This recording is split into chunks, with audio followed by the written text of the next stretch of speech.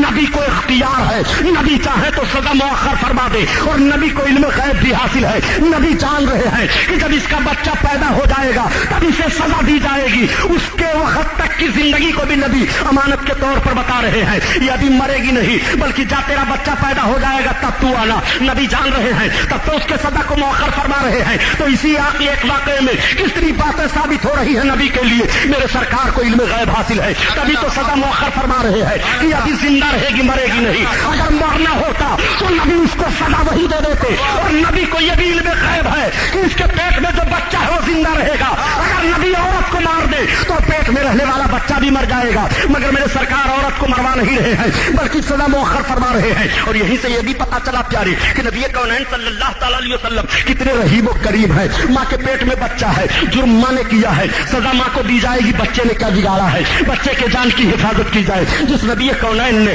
ماں کے پیٹوں میں بچوں کے جان کی حفاظت کی ہے, اس نبی پر قربان جاؤ پیارے. آج اس نبی کے امتیوں کا گھر لوٹا جا رہا ہے, آج اس نبی کے امتیوں کی دکانیں جلائی جا رہی ہے, آج اس نبی کے امتیوں کو ستایا جا رہا ہے, آج اس نبی کے امتیوں کو پریشان کیا جا رہا ہے. نبی کونین صلی اللہ تعالی علیہ وسلم ارشاد فرماتے ہیں کہ جب تیرا بچہ پیدا ہو جائے گا تب واپس آنا. میرے سرکار کس طرح سے بچوں پر رحم فرما رہے ہیں, اور واقعی میرے سرکار نے جتنا رحم بچوں پر کیا ہے دنیا میں کون ہے جو کرے گا اتنا رحم. یہی تو وجہ ہے پیارے کہ جب میرے سرکار نے مکہ کو فتح کیا تھا اور مکہ فتح کر کے مکہ میں داخل ہوئے تھے تو گھروں کے دروازے کھل گئے تھے اور ماؤں کی گود سے بچے اچھل پڑے تھے. اے مائیں ذرا ہماری گود ڈھیلی کر دو, ہم اس نبی کو دیکھنا چاہتے ہیں جس نبی نے ہمارے مجرم باپوں کو معاف کر دیا ہے. بچیاں اپنے گودوں سے ماؤں کے اچھل پڑی تھی اور کہہ رہی تھی ہم اس نبی کی زیارت کرنا چاہتی ہیں جس نبی نے ہم بچیوں کے مارنے پر پابندی لگائی ہے, جس نبی نے ہم بچیوں کو ماؤں کی گود میں کھیلنے کی توفیق عطا فرمائی ہے, جس نبی کونین نے بچوں پر رحم فرمایا ہے. یہی تو وجہ ہے کہ میرے سرکار صلی اللہ تعالی علیہ وسلم ارشاد فرماتے ہیں کہ بچے تمہارے لیے رحمت الہی ہیں اور بچے تمہارے لیے جنت کے پھول ہیں, بچے تمہارے لیے جنت کے پھل ہیں. آقا کونین صلی اللہ تعالی علیہ وسلم ارشاد فرماتے ہیں کہ جب تیرا بچہ پیدا ہو جائے گا تب تو آنا. اب وہ خاتون چلی جاتی ہیں اور جب ان کا بچہ پیدا ہو گیا تب وہ پھر دربار رسالت میں حاضر ہوتی ہیں. یا رسول اللہ میرا بچہ پیدا ہو گیا, سرکار اب مجھے گناہ سے پاک فرما دیجئے, سرکار اب مجھے ہلاکت سے بچا لیجئے. عورت کا جوش و جذبہ ملاحظہ فرمائیے کہ وہ اپنے گناہ پر سزا سہنے کے لیے تیار کس طرح سے پائی جا رہی ہے. اللہ کے حبیب کی بارگاہ میں حاضر ہو کر معافی مانگ رہی ہے. میں آپ سے پوچھنا چاہتا ہوں کہ تمہاری نگاہوں میں کبھی آنسو آئے ہیں کہ نہیں, تم نے بھی کبھی مرنے کو سوچا ہے کہ نہیں, قبر کے اندر جانے والی تاریکی اور آنے والے ماحول کو ذہن میں رکھا ہے کہ نہیں. تمہارا کوئی کام آنے والا نہیں ہے جب قبر کا ماحول ہوگا اور تمہارے سارے کرتوت کے اعمال, سارے کرتوت کے نتائج تمہارے سامنے پیش کیے جائیں گے. آپ ذرا غور فرمائیے, اللہ کے حبیب صلی اللہ تعالی علیہ وسلم نگاہ نبوت اٹھاتے ہیں, ارشاد فرماتے ہیں عورت آ گئی, اس نے عرض کیا ہاں یا رسول اللہ میرے سرکار مجھے پاک فرما دیجئے. آقا ارشاد فرماتے ہیں اچھا ایک کام کر جا, چلی جا, جب تیرا بچہ دودھ پینا چھوڑ دے گا تب تو واپس آنا. اب آپ ذرا غور فرمائیے پیارے, نبی کونین صلی اللہ تعالی علیہ وسلم اب بھی سزا کو مؤخر فرما رہے ہیں. میرے سرکار اس وقت ماں کو سنگسار کروا سکتے تھے لیکن سرکار مؤخر فرما رہے نہیں, اگر آج ہی ماں کو مار دیا جائے گا تو دودھ پینے والا بچہ اپنے ماں کے دودھ سے محروم ہو جائے گا. میرے سرکار ماں کے دودھ کا کتنا احترام کر رہے ہیں, خون انسانی کا احترام نبی کونین نے کس طرح سے کیا ہے. میرے سرکار ارشاد فرماتے ہیں جا لے جا, جب تیرا بچہ دودھ چھوڑ دے گا پینا تب تو واپس آنا. اب وہ واپس چلی جاتی ہیں اور اپنے بچے کو دودھ پلانا شروع کرتی ہیں. 2.5 سال دودھ پلانے کی مدت ہے. اب 2.5 سال کے بعد پھر وہ سرکار کی بارگاہ میں حاضر ہو رہی ہے, عرض کر رہی ہے یا رسول اللہ میرے بچے نے دودھ پینا چھوڑ دیا ہے. ایک بات اور آپ ذرا دیکھیے, اب کی بار جب وہ آئی ہیں تو اپنے آنے کا انداز عجیب لے کر کے آئی ہیں. انہوں نے سوچا ایسا نہ ہو میرے لیے پھر کوئی ایسی بات درمیان میں آ جائے جس سے سزا مؤخر کر دی جائے. اس طرح سے وہ جلدی سے جلدی سزا لینا چاہتی ہیں, ان گناہوں کو وہ برداشت نہیں کر پا رہی ہیں. عرض کرتی ہے یا رسول اللہ میرا بچہ دودھ پینا چھوڑ دیا. آقا فرماتے دودھ پینا چھوڑ دیا, ہاں یا رسول اللہ. تب تک انہوں نے عرض کیا یا رسول اللہ یہ میرا بچہ روٹی کا ٹکڑا بھی ہاتھ میں لیے ہوئے ہے, روٹی کا ٹکڑا کھا رہا ہے. انہوں نے اپنے بچے کو پیش کر دیا. اللہ کے حبیب صلی اللہ تعالی علیہ وسلم ملاحظہ فرماتے ہیں دیکھا سرکار نے کہ واقعی بچہ ہاتھ میں روٹی کا ٹکڑا لے کر کے کھا رہا ہے. نبی کونین کی آنکھوں میں آنسو چھلک آئے اس بچے کو دیکھ کر کے کہ ابھی اس بچے کی یہ بچہ اپنی ماں کی گود سے محروم ہو جائے گا. میرے سرکار کتنے رحیم و کریم ہیں. اللہ کے حبیب صلی اللہ تعالیٰ علیہ وسلم فرماتے ہیں کہ اس عورت کا سرپرست کہاں ہے؟ جب ذمہ دار آئے تو سرکار فرماتے ہیں بچے کو گود سے لے لو. جب بچے کو گود سے لیا گیا آقا ارشاد فرماتے اس بچے کو میری گود میں دے دو. سرکار نے اپنی گود میں لے لیا. اب آپ ذرا قربان جاؤ میرے سرکار اپنی گود میں بچے کو لے کر کے تسلی دے رہے ہیں ماں کی گود سے بچہ نکل آیا ہے. میرے سرکار فرماتے ہیں اس کے ماں کے جسم کو مضبوط کپڑے سے باندھ دیا جائے. سرپرست مضبوط کپڑے سے باندھ دیتے ہیں اور جب لے جا کر کے میدان میں اس عورت کو سنگسار کیا جانے لگا تو اس نے پکارا یا رسول اللہ اے میرے سرکار میری خبر لو. مگر حکم ہو چکا تھا پتھر مارے جا رہے ہیں. عورت ہلاک ہو گئی. اللہ کے حبیب صلی اللہ تعالیٰ علیہ وسلم کی بارگاہ میں صحابہ حاضر آئے اور عرض کرتے ہیں یا رسول اللہ ہم لوگوں نے جب عورت کو پتھر مارنا شروع کیا تو آپ کو پکار رہی تھی. اللہ کے حبیب ارشاد فرماتے ہیں جب مجھے پکارا تھا تو تمہیں چھوڑ دینا چاہیے. اسی لیے تو اعلیٰ حضرت عظیم البرکت فرماتے ہیں ارے یہ نبی ہے خدا کی قسم انہیں جہاں بھی پکارو تمہاری مدد کے لیے کام آ رہے ہیں. مصیبت میں پکارو تو یہ کام آ رہے ہیں. پریشانی میں پکارو تو یہ کام آ رہے ہیں. خوشی میں پکارو تو یہ کام آ رہے ہیں. مزار میں پکارو تو یہ کام آ رہے ہیں. سمندر میں پکارو تو یہ کام آ رہے ہیں. دشمنوں کے نرغے میں پکارو تو یہ کام آ رہے ہیں. قبر میں پکارو تو یہ کام آ رہے ہیں. حشر میں پکارو تو یہ کام آ رہے ہیں. جب انہیں پکارو گے یہ نبی ہے تمہارے کام آ رہے ہیں. اسی لیے تو اعلیٰ حضرت عظیم البرکت فرماتے ہیں کہ فریاد امتی جو کرے حال زار میں فریاد امتی جو کرے حال زار میں ممکن نہیں کہ خیر بشر کو خبر نہ ہو. حضرت علامہ صاحب نعرہ رسالت رحیمانہ اور کریمانہ ماحول کو ملاحظہ فرماتے چلیے. یہ میرے اللہ کے حبیب صلی اللہ تعالیٰ علیہ وسلم کی بارگاہ ہے. التائب من الذنب کمن لا ذنب له گناہوں سے توبہ کرنے والا ایسے ہی ہو جاتا ہے گویا اس نے گناہ نہیں کیا. اب آپ سے میں پوچھ رہا ہوں مجھے آپ ذہن و فکر دیتے چلو نوجوانوں گھبرانے کی ضرورت نہیں ہے. آپ نے بڑی خطائیں کی ہے بڑا پاپ کیا ہے. آپ پاپ سوچ کر کے سوچ رہے ہو ہم نجات لے لیں گے. آپ پاپ کر کے سوچ رہے ہو ایسی محفلوں میں ہم بیٹھ کر کے نجات حاصل کر لیں گے. خدا کی قسم اپنے پاپوں کو یاد کرو. تم صحابہ سے اچھے نہیں ہو. وہ صحابہ جو جلوے رسول کا مشاہدہ فرما رہے ہیں اپنے آقا کے سامنے اپنی خطاؤں کو عرض کر کے یا رسول اللہ میں معافی کا پروانا چاہتا ہوں. یا رسول اللہ مجھے سزا یہی دی جائے. یا رسول اللہ میں اتنا بڑا گنہگار ہوں. یا رسول اللہ اتنا بڑا میں پاپی ہوں. اللہ کے حبیب صلی اللہ تعالیٰ علیہ وسلم کے صحابہ ایسی مقدس جماعت ہے اتنی اچھی جماعت ہے خدا کی قسم کہ جنت ان کے لیے تو کھلی ہوئی ہے مگر اگر ان سے کوئی خطا ہو جا رہی ہے تو اپنے خطا کی معافی کس انداز سے رب کی بارگاہ میں مانگ رہے ہیں اور محبوب کو وسیلہ بنا رہے ہیں. یا رسول اللہ آپ ہمیں اس جرم کی سزا دے دے اپنے سامنے. یا رسول اللہ ہم سزا سہنے کے لیے تیار ہیں. نوجوانوں ذرا غور کرو. آج کا نوجوان شراب کے ماحول میں جاتا ہے. آج کا نوجوان عیاشیوں کے ماحول میں جاتا ہے. آج کا نوجوان اپنے ہاتھ میں جب شراب کی باٹل اپنے دولت کے نشے میں لے کر کے چور ہوتا ہے تو یہ نہیں سوچتا ہے کہ مجھے مرنا ہے اور مرنے کے بعد مجھے قبر میں جانا ہے اور قبر سے مجھے حشر کے میدان میں اٹھ کر کے ذرے ذرے کا حساب و کتاب دینا ہے. خدا کی قسم ایک ایک ذرہ کا حساب و کتاب تمہیں دینا ہے. اور سن لو کسی معمولی گناہ کو تم معمولی گناہ نہ سمجھو اور کسی معمولی نیکی کو معمولی نیکی نہ سمجھو. رب تعالیٰ ارشاد فرماتا ہے وَمَن يَعْمَلْ مِثْقَالَ ذَرَّةٍ خَيْرًا يَرَهُ وَمَن يَعْمَلْ مِثْقَالَ ذَرَّةٍ شَرًّا يَرَهُ. تم ذرہ برابر نیکی کرو گے وہ بھی دیکھو گے اور ذرہ برابر گناہ کرو گے وہ بھی دیکھو گے. سنو تم ہی پاپ وال تم ہی مالدار نہیں ہو پیارے. سنو سلاطین اسلام کا حال دیکھو. یہ ہارون رشید ہیں. ہارون رشید کا دور آپ ملاحظہ فرمائیے. ہارون رشید سلطان کے لیے بتایا جاتا ہے کہ ہارون رشید کو علماء سے بڑی محبت تھی. وہ علماء کی جماعت کو ہر دم اپنی مجلس میں رکھا کرتے تھے. ایک مرتبہ ہارون رشید نے ایک سوال کیا تھا علماء کی جماعت سے کہ میں سارے عالموں سے یہ پوچھنا چاہتا ہوں کہ میں جنتی ہوں کہ جہنمی ہوں. بتاؤ میں جنت میں جاؤں گا کہ جہنم میں جاؤں گا. یہ کیسا سوال کیا گیا ہے. آج اگر کوئی یہ سوال کر دے کہ پورے اسٹیج کے علماء ہمیں یہ بتائیں کورلا کے تمام عالموں سے میرا سوال ہے کہ میں جنتی ہوں کہ جہنمی ہوں تو سارے لوگ یہی کہہ کر کے خاموش ہو جائیں گے کہ اگر جنتیوں کا کام کرو گے تو جنت میں جاؤ گے اور جہنمیوں کا کام کرو گے تو جہنم میں جاؤ گے. مگر کسی کے جنتی اور جہنمی کی گارنٹی کون لے سکتا ہے. ہارون رشید نے سوال کیا تھا